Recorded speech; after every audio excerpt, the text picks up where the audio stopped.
Cek 1 2.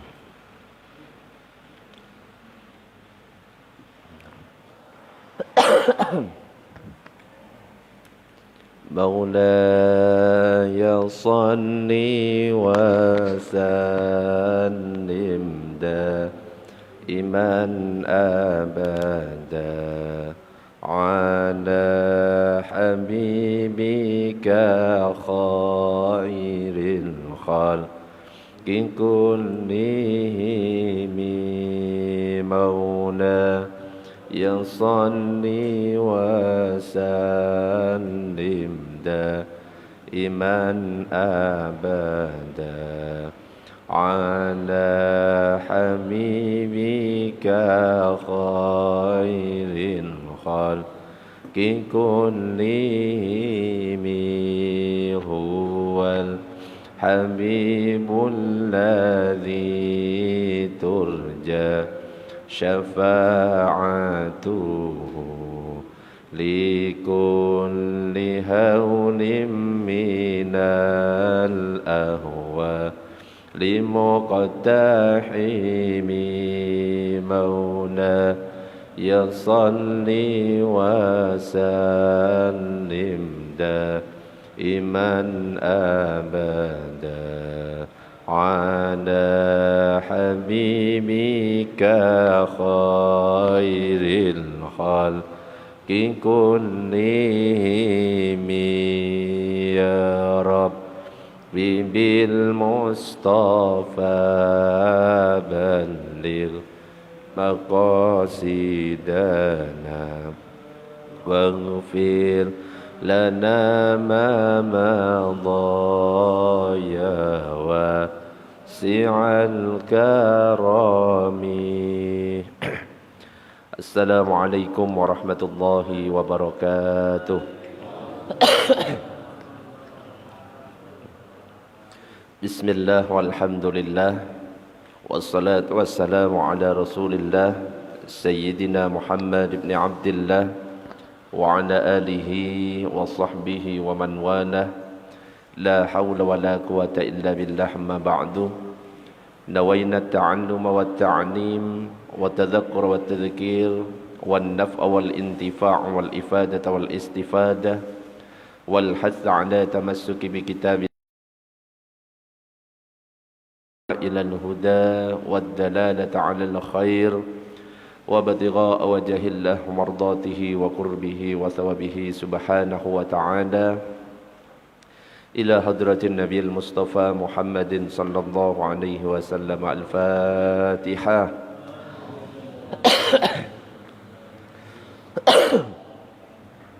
Bismillahirrahmanirrahim.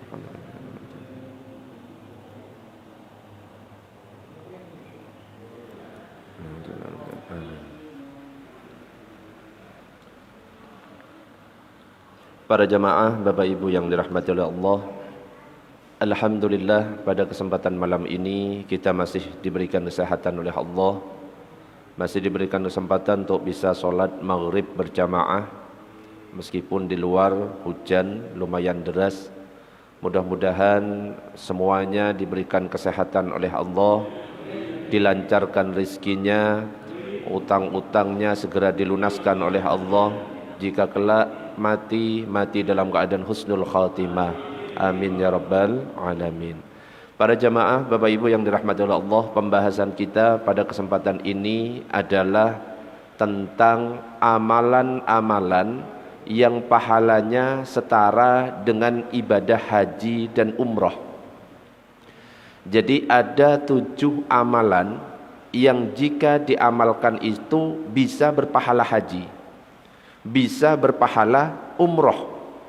Bahkan amalan ini ringan sebenarnya untuk kita kerjakan, bahkan bisa kita lakukan setiap waktu.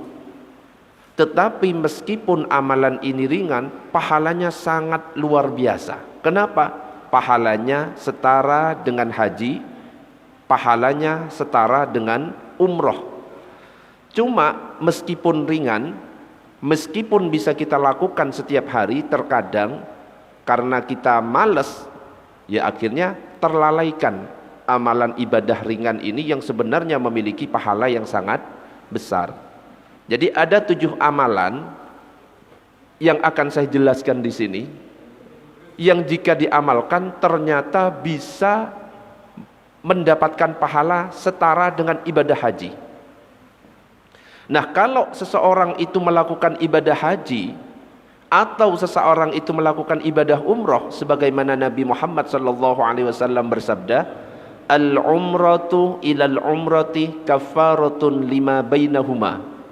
Ibadah umroh ke ibadah umroh berikutnya adalah penggugur dosa di antara keduanya. Wal hajjul mabruru laisa lahu jazaa'un illal jannah. Sedangkan haji mabrur tidak ada balasan kecuali bagi pelakunya itu akan mendapatkan surga. Jadi kalau sudah melakukan ibadah haji dan umroh, pahalanya luar biasa. Makanya bagi kita yang mungkin masih belum bisa berangkat haji karena mungkin antrian yang sangat panjang. Sekarang ini antriannya sampai berapa tahun, Pak? Kalau haji? Berapa? 37 tahunan. Jadi bagi siapa di antara kita mungkin karena antrian yang sangat panjang sampai 37 tahun untuk melakukan ibadah haji, atau mungkin karena kurangnya dana untuk melakukan ibadah haji dan umroh, maka bisa diamalkan 7 ini minimal kita lakukan. Kalau kita nggak bisa makan rendang, minimal makan mie rasa rendang. Kalau kita nggak bisa makan bakso, minimal makan mie rasa bakso. Kalau kita nggak bisa makan sate, minimal makan mie rasa sate. Jadi masih ada aroma-aromanya. Jadi minimal ketika kita nggak bisa karena antrian yang sangat panjang atau kendala-kendala lain untuk melakukan ibadah haji dan umroh, minimal kita melakukan amal ibadah yang pahalanya setara dengan pahala haji dan umroh. Apa saja 7 amalan itu?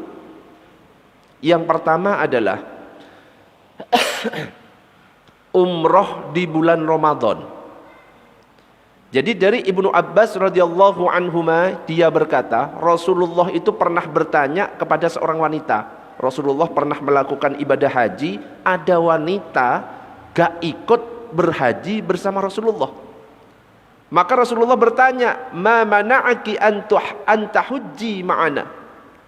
Hei wanita, apa alasanmu sehingga tidak ikut berhaji bersama kami? Maka ternyata wanita itu menjawab, aku punya tugas Rasulullah. Tugasku ini harus memberi minum pada seekor unta, di mana unta ini ditunggangi oleh suami saya dan anak saya. Lah suami saya dan anak saya ini meninggalkan unta, tapi belum dikasih minum, maka saya punya tugas untuk ngasih minum supaya unta ini tidak mati. Maka akhirnya saya nggak bisa ikut berhaji dengan engkau ya Rasulullah.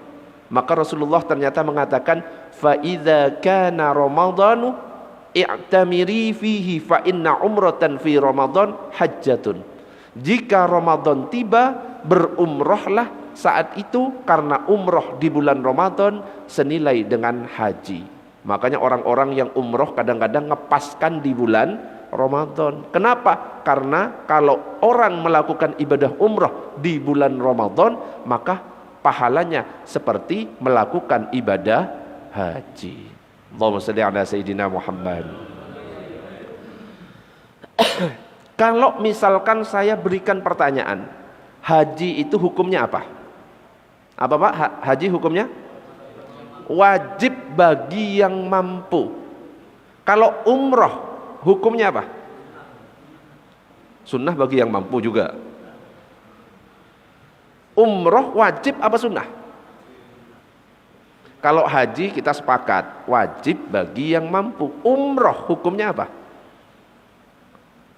Halo? Sunnah? Ternyata disebutkan oleh Imam Nawawi dalam Syarah Sahih Muslim, dikatakan waqtalafal ulama fi wujubil umrah. Ternyata ulama itu berbeda pendapat tentang hukum wajibnya umrah, apakah wajib atau sunnah. Faqilah wajibatun waqila mustahabbatun. Pendapat yang pertama mengatakan umrah hukumnya wajib, dan pendapat yang kedua mengatakan umrah hukumnya sunnah. Syafi'i, sedangkan menurut Imam Syafi'i, mazhab kita mayoritas di Indonesia mengatakan asahhuhuma wujubuha, umroh itu hukumnya wajib, sama wajibnya seperti haji, seumur hidup sekali bagi yang mampu. Jadi kalau dalam mazhab Syafi'i, haji wajib bagi yang mampu seumur hidup sekali, umroh wajib juga seumur hidup sekali bagi yang mampu. Adapun yang mengatakan hukumnya sunnah ada. Siapa? Imam Abu Hanifah dan Imam Malik mengatakan hukum umroh itu sunnah. Tapi kalau mazhab Syafi'i wajib sekali seumur hidup. Artinya apa? Kalau umroh yang kedua, umroh yang ketiga sunnah. Ustadz, kadang-kadang ada yang bertanya, Ustadz, ada orang belum berangkat haji tapi umroh duluan, apakah boleh Ustadz? Boleh enggak kira-kira? Boleh enggak? Apakah harus haji dulu baru umroh? Ternyata boleh. Kenapa? Rasulullah pernah umroh 3 kali sebelum melakukan ibadah haji. Maka akhirnya para ulama itu sepakat, ajma'al ulama ala jawazil umrati qoblal haji sawa'un hajjah fi sanatihi amla. Para ulama sepakat atas kebolehan melakukan umroh sebelum menunaikan ibadah haji, baik haji di tahun itu ataupun tidak. Jadi boleh. Ya, kalau kita mampunya umroh karena pengen cepat-cepat kangen sama makam Rasulullah, atau kangen pengen sholat di Masjidil Haram, ya sudah, umroh dulu, hajinya sambil nabung.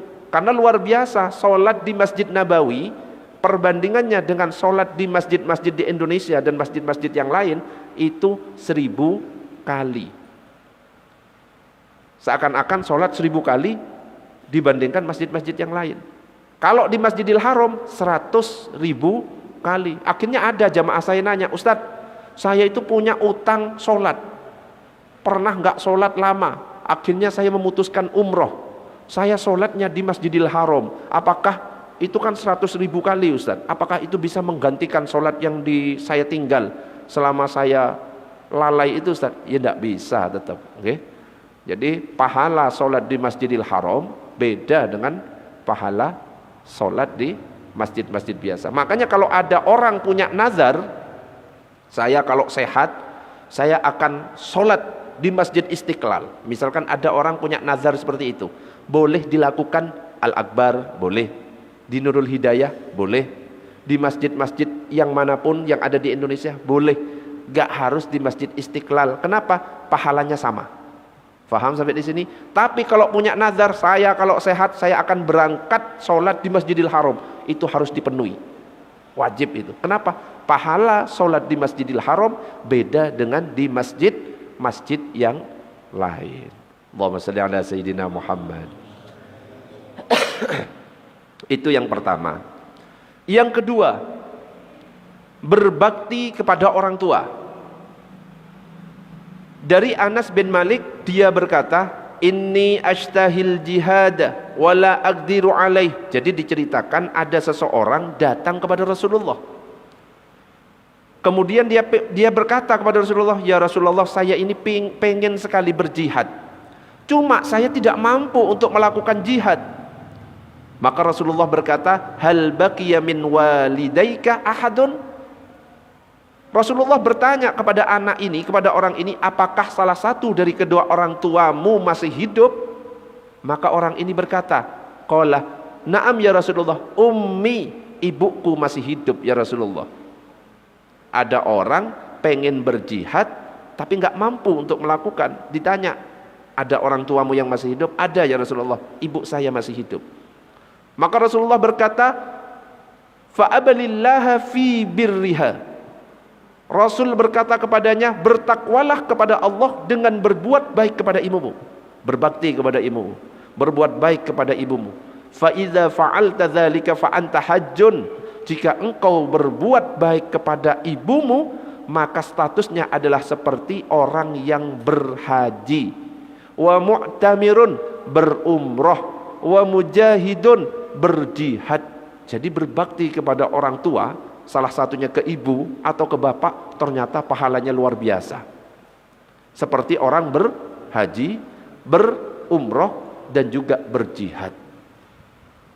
Makanya mumpung orang tua kita yang masih hidup mungkin, ya kita berbuat baik, pahalanya besar sekali. Kalau seorang istri misalkan dipanggil bapak, dipanggil suami, yang dipenuhi yang mana? Suami. Oke? Jadi kalau istri, bapak manggil, suaminya manggil, maka yang dipenuhi harus siapa? Suami. Kenapa? Tanggung jawab sudah diberikan kepada suami saat akad nikah. Qabiltu nikahaha wa taswijaha bil mahril madhkur. Tapi kalau suami dipanggil istri, dipanggil ibu, yang harus dipenuhi siapa? Ibu. Beda. Suami tetap harus berbakti. Makanya jangan sampai ada istri kok kayak pengen menjauhkan dari ibunya. Jangan. Ya, jangan sampai, karena suami tetap harus kepada ibu. Bahkan kalau kita lagi sholat, misalkan lagi sholat duha, dipanggil sama ibu kita, batalkan sholat duha atau lanjut sholat duha? Batalkan sholat duha. Harus ngerti mana yang wajib. Dipanggil orang tua hukumnya wajib menjawab. Sholat duha hukumnya sunnah, maka batalkan sholat duha, penuhi panggilan ibu kita atau bapak kita. Berbeda kalau misalkan sholatnya sholat wajib. Kalau sholat wajib, kita sholat duhur, dipanggil bapak sama ibu, batalkan atau lanjutkan? Lanjut. Beda. Kenapa? Dipanggil orang tua wajib, sholat duhur wajib, Allah sama orang tua dulukan mana? Allah. Sholat lanjutkan, habis itu penuhi orang tua, minta maaf, sampaikan kalau kita lagi sholat. Allahumma shalli ala sayyidina Muhammad. Jadi itu dua, masih dua. Sebelum masuk ke yang ketiga, sampai di sini ada pertanyaan? Monggo, kalau ada pertanyaan tentang dua amalan umroh di bulan Ramadan, berbakti kepada orang tua. Ada? Monggo, monggo.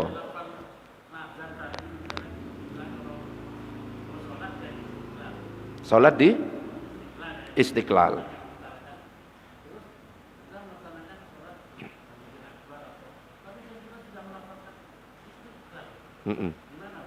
Iya.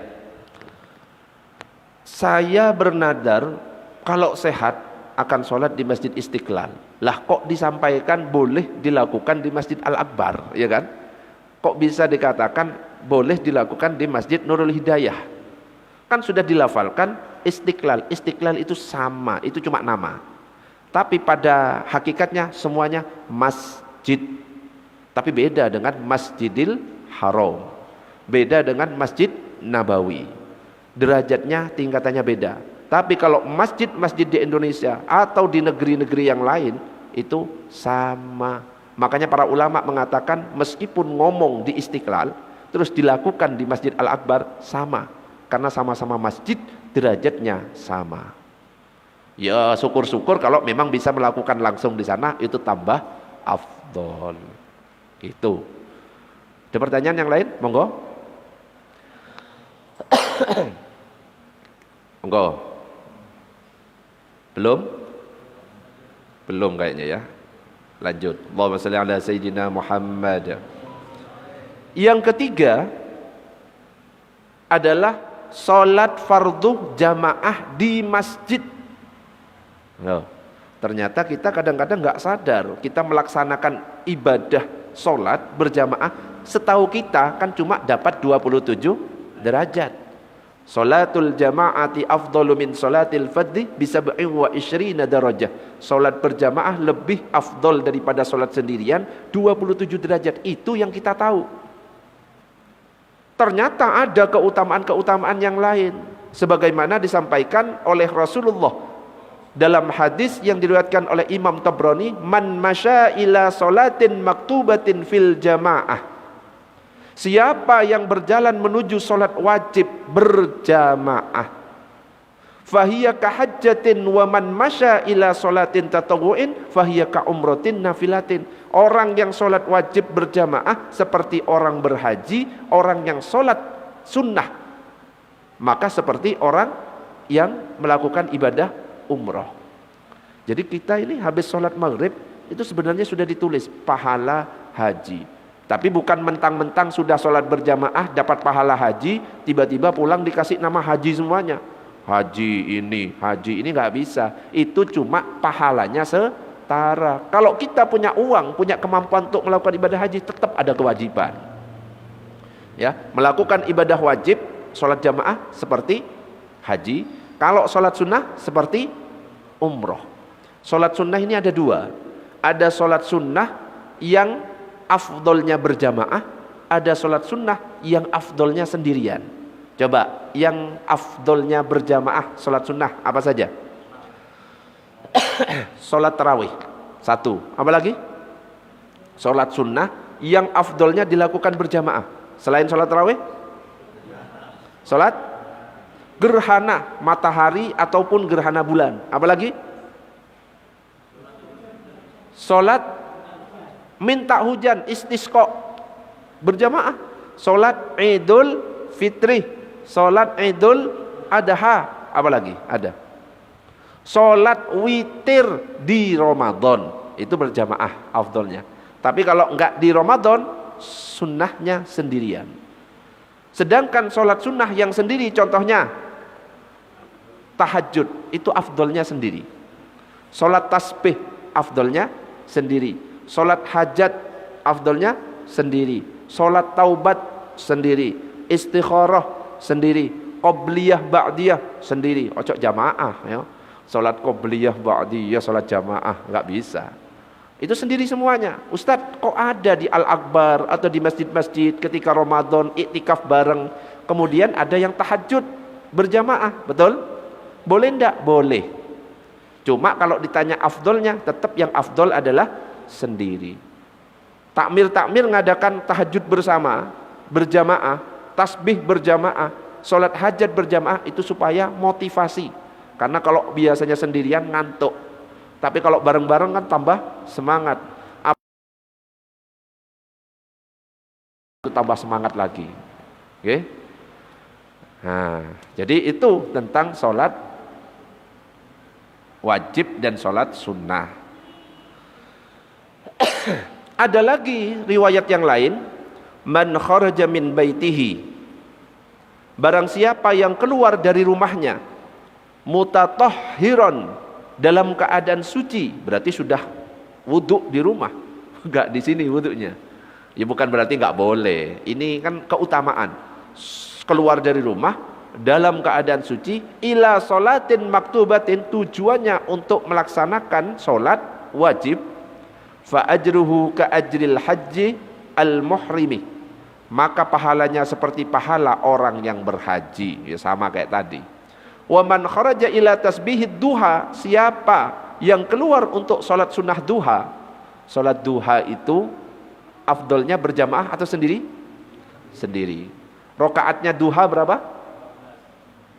Berapa? Paling sedikit berapa? 2. Paling banyak 12 apa 8? 8 apa 12? Ada dua pendapat. Ada yang mengatakan 8, ada yang mengatakan 12. Jadi mau mengatakan maksimal 8, oke. 12 juga oke. Kalau tahajud minimal 2, maksimal 4, 28, 8. Tahajud tidak terbatas. Yang penting syaratnya dilakukan setelah sholat isya, setelah bangun tidur. Makanya ulama-ulama terdahulu sholat sampai 500 rakaat. Itu tahajud. Ya, bukan 8. Yang biasa kita lakukan 8 paling banyaknya. Tapi bebas, tahajud itu enggak terbatas. Tarawih. Berapa tarawih? 23 apa 11? Sebenarnya 23 Ustaz, tapi enak yang 11. Nah, ya. Nyari yang 11 yang cepat itu enak memang ya. Ya enggak masalah, mau ngambil yang 11 oke, yang 23 oke. Wong enggak sholat ya enggak dosa. Ya, cuma rugi. Gitu. Nah, Allahumma shalli ala sayyidina Muhammad. Itu amalan yang ketiga, yaitu sholat fardu berjamaah. Maka pahalanya seperti melakukan ibadah haji, selain dapat 27 derajat. Orang yang sholat sendirian belum tentu sah. Tapi kalau orang sholat berjamaah, loh itu saling melengkapi. Antara jamaah yang satu, jamaah yang dua, jamaah yang ketiga, saling melengkapi. Rukuknya yang A gak husuk, yang B husuk, dilengkapi. Ternyata jamaahnya gak ada yang husuk, imamnya husuk, sah. Imamnya gak husuk, jamaah saf 1 gak husuk, saf 2 gak husuk, ada satu orang husuk, sah. Imam gak husuk, jamaah gak husuk, safnya lurus, sah. Itu kalau jamaah. Imam gak husuk, jamaahnya gak husuk, safnya gak lurus, masih diterima daripada orang sholat sendirian. Ibaratnya kalau ada air 1 gelas, 1 botol, ini sampai 2 kulah atau tidak? Ini ukurannya 2 kulah atau tidak? Tidak. 2 kulah itu ukurannya berapa? 60 cm kali 60 cm kali 60 cm. 216 liter. Ini enggak sampai 2 kulah. Kalau ada air enggak sampai 2 kulah, saya teteskan kencing 1 tetes. Suci apa najis? Najis. Karena tidak sampai 2 kulah. Meskipun tidak berubah warnanya, najis. Ternyata ada 500 botol seperti ini. Saya tetesi tiap botol 1 tetes kencing. Tek, tek, tek, tek. Najis semuanya. Tapi ketika dijadikan satu dalam 1 bak, dan ukurannya ternyata 2 kulah atau lebih, sekarang statusnya najis atau berubah? Berubah. Suci. Kalau tidak ada bau, warna, dan rasanya. Itu gambaran orang berjamaah. Makanya eman. Kalau misalkan kita enggak berjamaah, selama tidak ada uzur, enggak sakit, usahakan berjamaah. Masjidnya sudah bagus, ya. Allahumma shalli ala sayyidina Muhammad. Oke. Jadi yang ketiga adalah melakukan sholat fardu berjamaah. Sebelum dilanjutkan ke yang keempat, ada pertanyaan sampai di sini tentang sholat wajib berjamaah. Hukum sholat wajib berjamaah apa hukumnya? Hukum berjamaah fardu kifayah. Menurut mazhab Syafi'i fardu kifayah. Artinya kalau sudah ada sebagian yang berjamaah, yang sholat sendiri di rumah tidak dosa. Menurut mazhab Syafi'i. Menurut mazhab Hanafi dan Maliki hukumnya sunnah muakkadah. Menurut mazhab Hambali hukumnya fardu ain. Jadi orang yang enggak sholat berjamaah, sholatnya sah tapi berdosa karena tidak melakukan berjamaah. Itu kalau mazhab Hambali. Jadi mazhab Hambali itu ada agak kenceng sekali. Nah kita ini mazhab Syafi'i. Hukumnya fardu kifayah. Selama masih ada yang sholat berjamaah, ya enggak dosa. Tapi kalau ternyata kosong masjidnya, dosa satu kampung semuanya.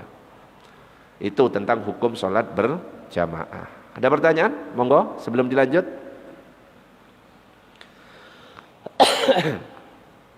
Monggo. Belum? Ini enggak ada yang nanya karena hujan atau gimana? Atau bingung? Atau jelas? Oke, kita lanjut.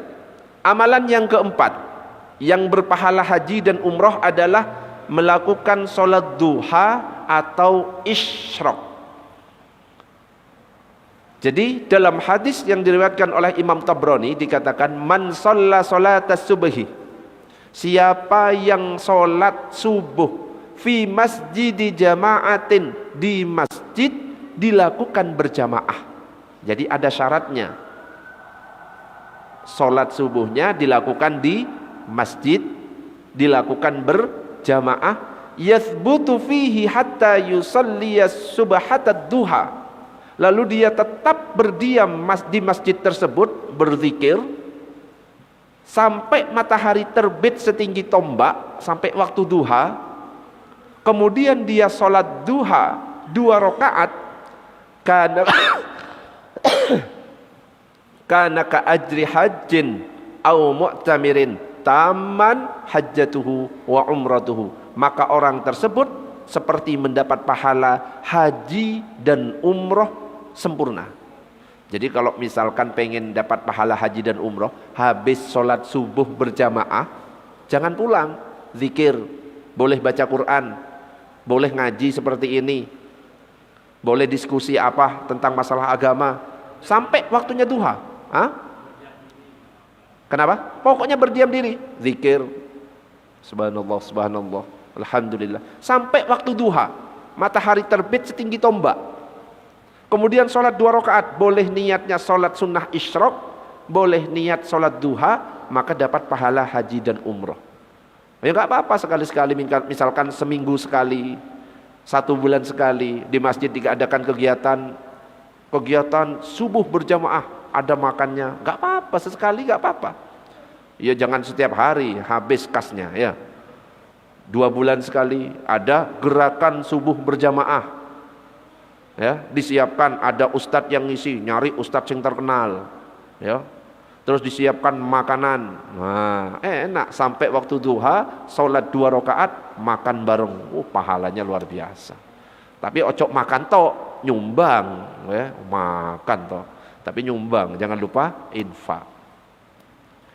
Jadi sholat isyraq dengan syarat tadi, sholat subuh berjamaah di masjid. Makanya kalau ada, Ustadz saya sholat subuhnya berjamaah di rumah, masuk apa enggak? Enggak masuk. Karena di hadis disampaikan sholat subuh dilakukan di masjid secara berjamaah. Allahumma shalli ala sayyidina Muhammad. Jadi amalan yang keempat ini juga berpahala haji dan umroh. Ada pertanyaan sebelum dilanjut? Gimana?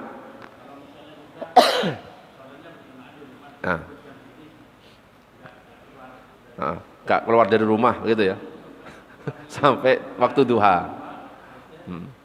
Ya, orang yang sholat subuh berjamaah di rumah bersama keluarga, kemudian dia berdiam diri sampai waktu duha, apakah dapat pahala haji dan umroh? Tidak masuk dalam kriteria, karena dalam hadis dikatakan apa tadi? Harus dilakukan fi masjidi jama'atin, di masjid dengan cara berjamaah. Tapi tetap dapat pahala berjamaah karena dilakukan bersama keluarga. Dapat pahala zikir karena dilakukan zikir sampai terbit matahari. Dapat pahala duha sendiri. Tapi enggak seperti yang tadi disebutkan. Nah, kalau dilakukan seperti syarat tadi, di masjid berjamaah, zikir sampai matahari terbit, sholat duha atau sholat isyraq, baru dapat pahala haji dan umroh sempurna. Ada lagi pertanyaan?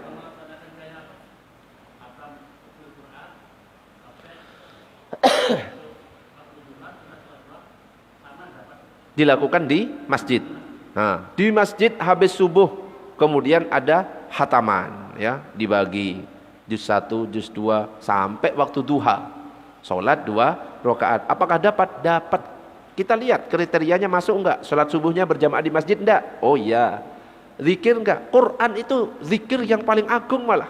Karena yang dibaca itu surat cinta dari Allah. Itu zikir itu. Ya, dilakukan sampai duha, salat 2 rakaat, masuk kriterianya, maka dapat pahala. Ada lagi pertanyaan? Monggo. Tapi kalau ngobrol ya, habis subuh ngobrol,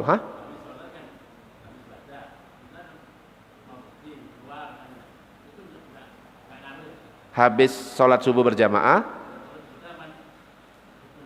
khatmil Quran. Oh, kalau buang air kecil ada hajat gak apa-apa, terus balik lagi. Kalau ada hajat, buang air kecil, wudhu lagi, boleh. Tapi kalau misalkan habis baca 1 juz sambil nunggu sholat duha, belanja ya, rokokan di pojokan gitu ya, itu sudah gak dapat. Beda. Kalau kebelet mampir balik lagi, nggak apa-apa sampai waktu duha. Aturannya gitu, baru dapat pahala haji dan umroh.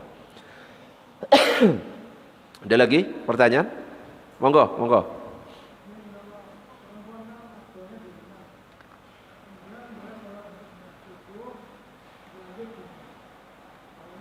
Nah, Bagaimana dengan perempuan? Perempuan ini afdolnya sholat di rumah. Afdolnya perempuan itu sholat di rumah. Jika kalau misalkan ke masjid justru menimbulkan fitnah. Apalagi perempuan-perempuan atau wanita-wanita yang masih muda, yang cantik, sehingga orang-orang membuat melirik atau malah disuit-suit. Tapi kalau sudah expired, ya, afdolnya di masjid. Ya, kalau sudah expired usia 80 tahun, afdolnya di masjid. Apalagi bacaannya sudah enggak karuan karena giginya sudah ompong misalkan, lebih baik di masjid supaya sholatnya lebih sempurna. Bagaimana kalau perempuan yang sholat subuhnya di rumah? Tetap dapat pahala sholat subuh biasa, dapat zikir biasa, duha biasa, tapi bisa mendapatkan pahala seperti laki-laki yang melakukan di sini. Dengan cara apa? Man dalla ala khairin falahu mithlu ajri fa'ilihi. Orang yang menunjukkan suatu kebaikan kepada yang lain dapat pahala kebaikan. Suaminya disuruh, mas berangkat sholat subuh berjamaah, zikir di sana, sholat duha atau isyraq, dapat pahala karena nyuruh. Faham? Makanya saya pernah ngasih pertanyaan ke jamaah, istri yang sholat di rumah dengan suami yang sholat di masjid, pahalanya lebih besar mana? Pasti kalau secara akal suami, karena dapat 27. Padahal istri bisa mendapatkan pahala lebih besar. Dengan cara apa? Istri nyuruh suami, mas ayo sholat berjamaah. Istri sholat sendirian di rumah dapat pahala 1. Nyuruh suami berjamaah berarti dapat 27 karena nyuruhnya. Berarti berapa totalnya? 28. Loh, bisa beda. Ya, jadi nggak usah iri dengan laki-laki. Justru tinggal nyuruh aja, ayo ke masjid. Ke masjid dapat pahala. Gitu toh. Gimana? Jadi nggak apa-apa. Ayo sholat isyraq. Ini sholat biasa aja di rumah. Apalagi bisa bareng-bareng suami di masjid tambah berlipat-lipat. Monggo, ada pertanyaan yang lain silahkan sebelum dilanjut. Ini amalan yang ke berapa tadi? Yang keempat. Masih ingat nggak? Yang pertama apa tadi? Langsung lupa. Yang pertama, umroh di bulan Ramadan. Pahalanya seperti orang haji. Yang kedua adalah berbakti kepada orang tua. Pahalanya seperti haji, umroh, jihad. Yang ketiga adalah sholat fardu berjamaah seperti haji. Kalau sholat sunnahnya seperti umroh. Yang keempat, melaksanakan sholat isyraq atau duha dengan syarat sholat subuh berjamaah, zikir sampai terbit matahari. Nah, sekarang masuk yang kelima. Allahumma shalli ala sayyidina Muhammad.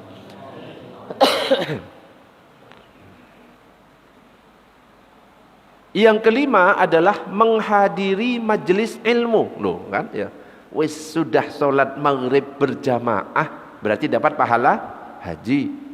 Ternyata menghadiri majelis ilmu di masjid, tapi ada lanjutannya. Nabi SAW bersabda, man ghada ilal masjidi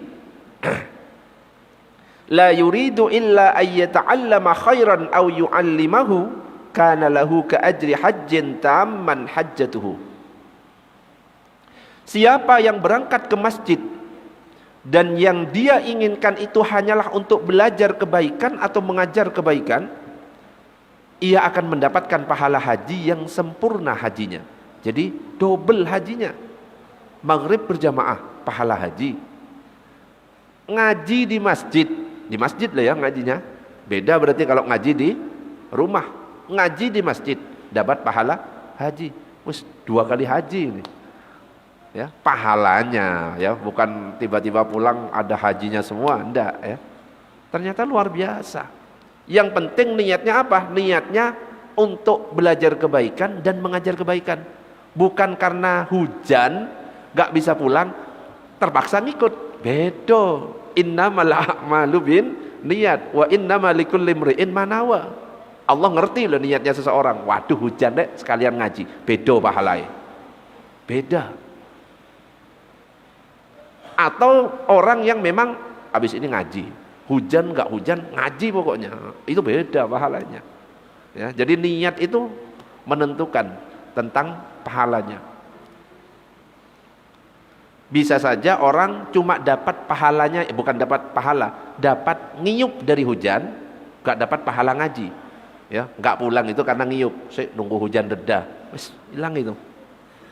Beda, wes saya tak ngaji, niatnya ngaji, sekaligus ngiyupnya ngikut, ya kan? Beda, itu dapat pahala ngaji. Ya ibaratnya kalau kita nanam padi, rumput pasti ikut tumbuh. Tapi kalau kita nanam rumput, padi gak mungkin tumbuh. Makanya niatnya itu harus luruskan. Yang tadi niatnya ngiyup, nunggu hujan reda, luruskan lagi. Saya ini niatnya ngaji, ya. Langsung niatkan lagi. Saya niatnya ngaji. Ojo ngiyup. Allahumma shalli ala sayyidina Muhammad. Ada pertanyaan? Ya, monggo Pak, silakan.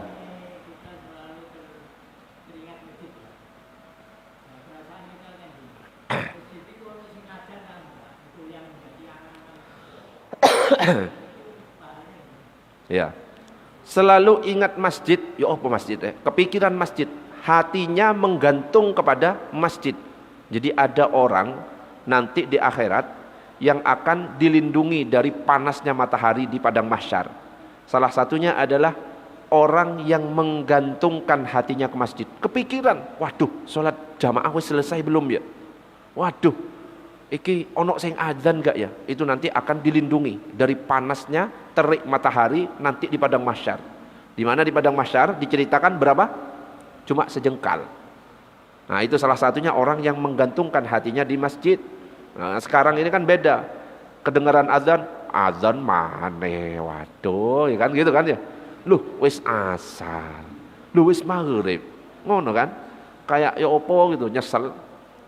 Ya, itu pahalanya besar, Bah. Ya, apalagi kepikiran ono sing adzan enggak ya. Cuma niat saja itu pahalanya besar. Jadi rumusnya kalau niat, ada orang niat baik itu langsung ditulis 1 sama malaikat. Seret.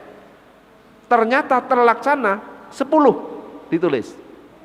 Berbeda kalau misalkan orang niatnya buruk.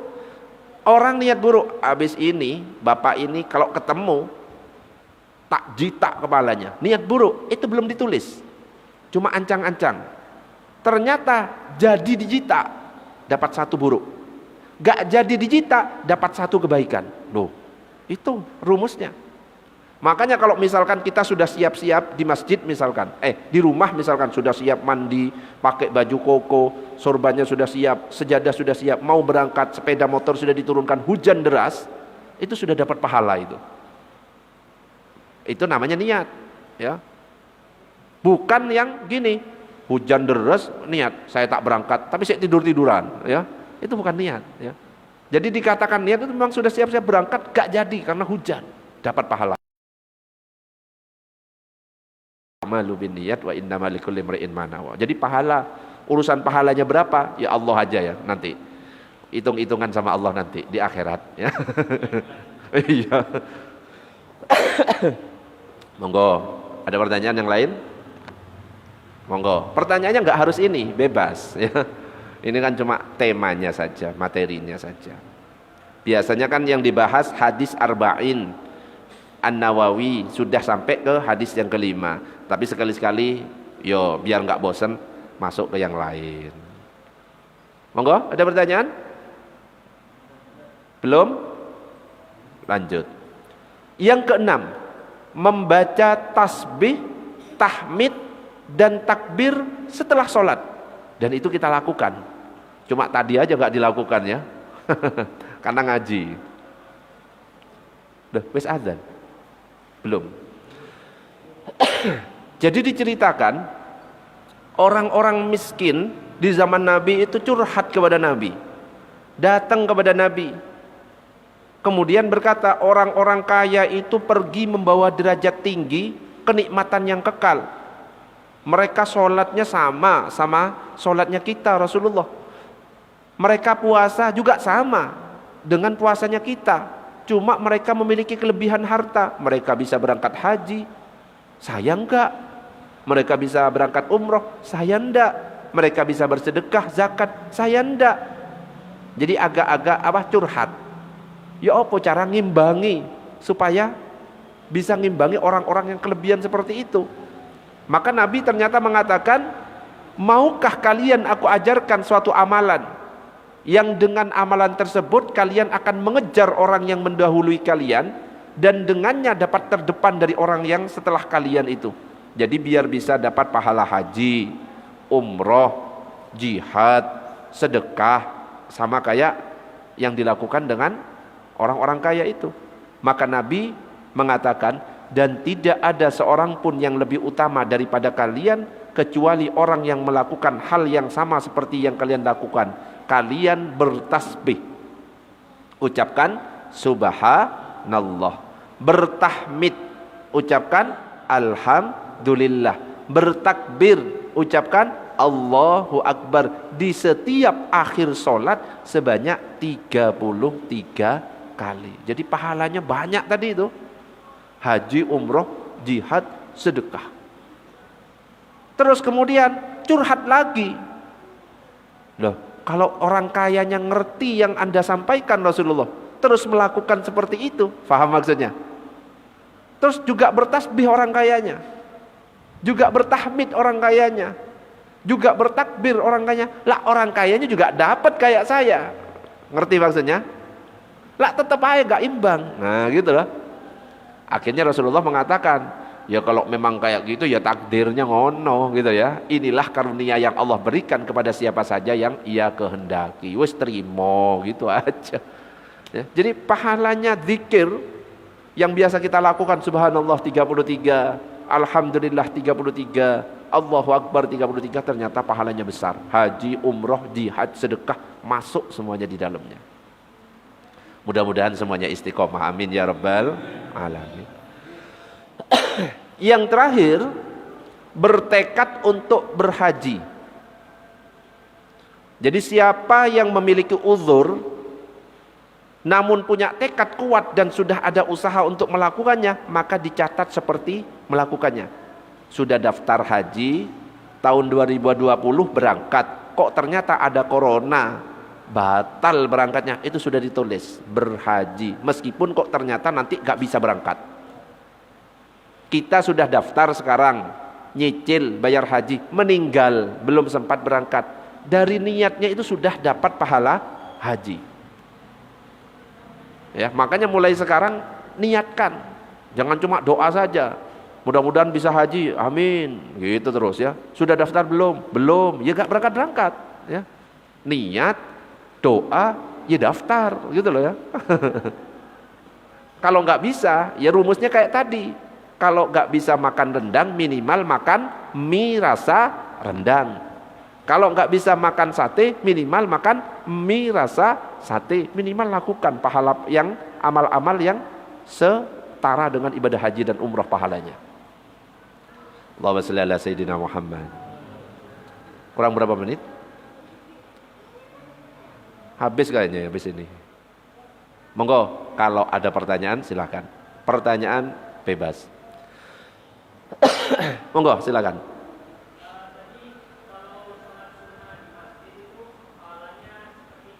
Umroh.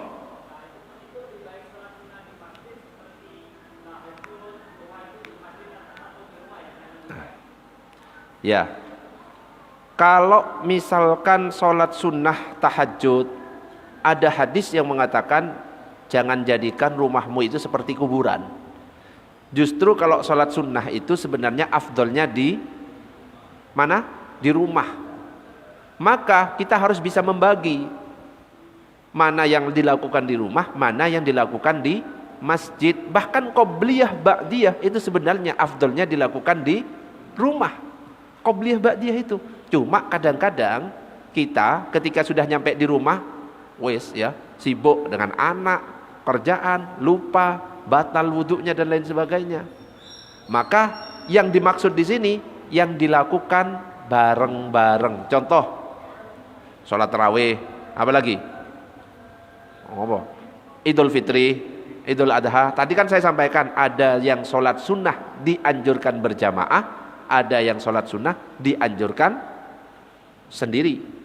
Maka lakukan saja sesuai porsinya. Kalau memang yang sholat qobliyah ba'diyah hanya bisa dilakukan di sini, ya sudah. masalah pahala nanti dikasih umroh, ya wis serahkan. Ojo hitung-hitungan ya masalah pahala. Itu ya. Nek salat di sini dapat pahala umroh, alhamdulillah.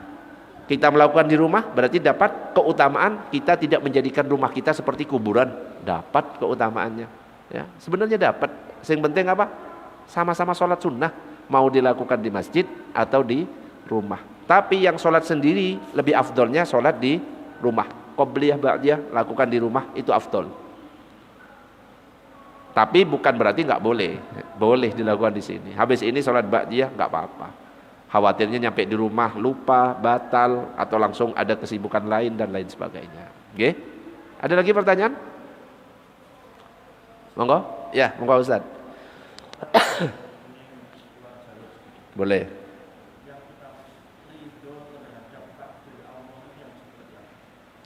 Ridho terhadap takdir Allah. Seperti apakah ridho terhadap takdir Allah? Jadi kalau misalkan ada sesuatu yang terjadi kepada kita, kita itu husnudzon. Kena musibah misalkan, ya, kita husnudzon. Jangan keburu suudzon. Langsung biasanya ada salahku apa, dosaku apa, kok sampai tertimpa musibah. Itu berarti nggak ridho. Namanya ridho, oh ya sudah. Jangan-jangan ini ada hikmah di dalamnya. Dan biasanya Allah ketika menakdirkan sesuatu kepada kita, itu yang terbaik buat kita. Pasti ada hikmahnya. Contoh orang misalkan harusnya berangkat terbangnya jam 7 pagi, kok telat. Nah, kan harus nerima. Ternyata ada hikmah. Ada info jam 8 pesawatnya kecelakaan. Walah ya Allah. Kalau kita husnudzon ternyata ada hikmahnya. Jadi terima aja. Waduh, saya dipecat, ya wis terima gitu ya. Pasti ada hikmah. Jangan-jangan Allah akan memberikan jabatan yang lain yang lebih tinggi dari itu. Jangan keburu suudzon. Jadi menerima ridho kepada takdir Allah, ya sudah, kita yakin bahwa apa yang Allah takdirkan itu yang terbaik bagi kita. Kenapa? Allah yang menciptakan kita dan Allah yang ngerti apa yang terbaik buat kita. Wes biarkan Allah yang ngatur. Kita ngikut alurnya Allah. Enggak usah buat alur, kita buat alur sendiri nggak bisa, tetap akan ikut alurnya Allah. Kenapa? Sudah tertulis di Lauhil Mahfud, si fulan nanti akan sholat berjamaah di masjid. Kemudian hujan, itu tertulis semuanya. Bahkan daun yang jatuh itu tertulis. Daun ini jatuh jam sekian, detik sekian, kemudian terlihat oleh si fulan, tertulis semuanya. Ya, wes terima saja, pasti yang terbaik. Husnudzon kita pasti yang terbaik, jangan sampai suudzon. Waktu habis, kita tutup dengan doa kafaratul majlis. Subhanakallahumma wa bihamdika asyhadu an la ilaha illa anta astaghfiruka wa atubu ilaik. Mudah-mudahan manfaat. Demikian dari saya. Assalamualaikum warahmatullahi wabarakatuh.